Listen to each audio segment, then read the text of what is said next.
James Joyce's short story Araby opens on North Richmond Street in Dublin, where an uninhabited house of two stories stood at the blind end, detached from its neighbors in a square ground. The narrator, who remains unnamed throughout the story, lives with his aunt and uncle. He describes his block, then discusses the former tenant who lived in his house, a priest who recently died in the back room. This priest has a library that attracts the young narrator, and he is particularly interested in three titles: a Sir Walter Scott romance, a religious tract, and a police agent's memoirs. The narrator talks about being a part of the group of boys who play in the street. He then introduces Mangan's sister, a girl who captivates his imagination even though he rarely, if ever, speaks with her.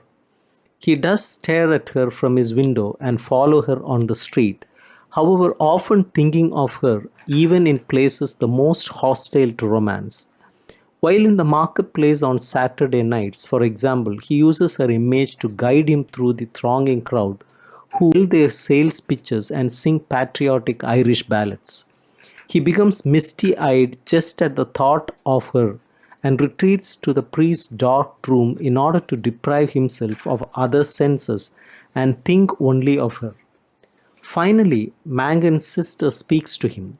She asks if he will be attending a church sponsored fair that is coming soon to Dublin, a bazaar called Araby.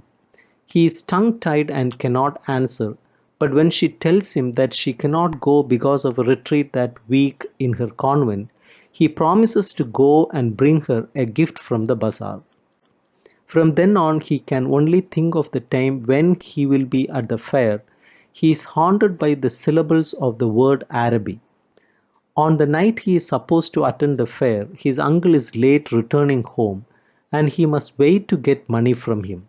He gets very anxious and his aunt tells that he may have to miss the bazaar, but his uncle does come from home apologetic that he had forgotten. After asking the boy if he knows a poem entitled The Arab's Farewell to His Steed, the uncle bids the boy farewell. The boy takes a coin from his uncle and catches a train to the fair.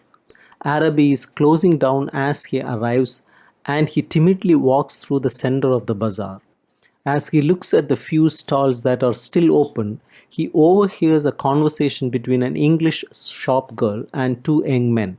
Their talk is nothing but idle gossip. The shop girl pauses reluctantly to ask the boy if he wishes to buy anything, but he declines. As he walks slowly out of the hall amid the darkening of the lights, he thinks that he is a creature driven and derided by vanity, and his eyes burned with anguish and